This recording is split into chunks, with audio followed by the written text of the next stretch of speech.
The cat looked up from his place by the fire. The witch stood by the window, glancing out as the sun set. She did that every evening, and every evening she dropped the curtain with a sigh.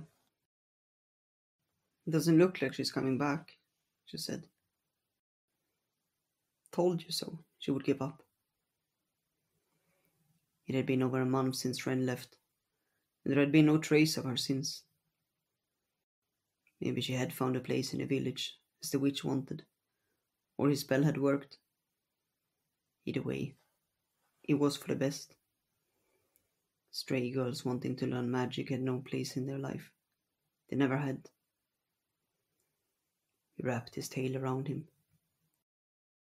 He still remembered the first girl that had come to them, and how she had knocked on the gate and begged to be taught. The witch had watched her from the window, and asked him what he thought he should do. He never knew if she was truly considering it, but he quickly said no. He didn't want someone coming to live with him, someone who the witch might start to like.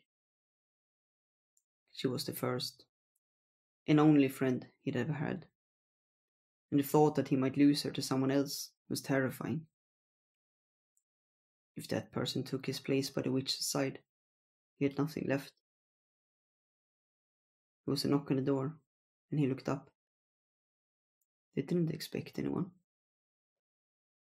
The witch glanced at him and he shrugged. "Strange," she murmured as she walked out the kitchen. He heard the gate open, and the witch talking, and soon after 2 pairs of feet returned. The witch came first, and she looked at him apologetically before gesturing for the other person to come inside.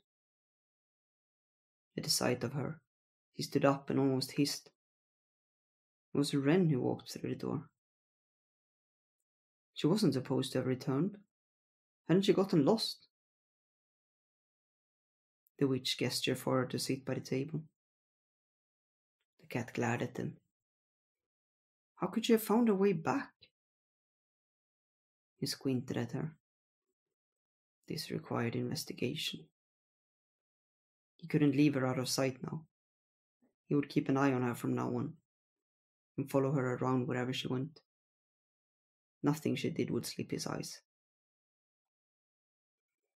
Soon after, Wren stood up and said that she would leave for bed, and he followed her out into the corridor and left the witch by the table.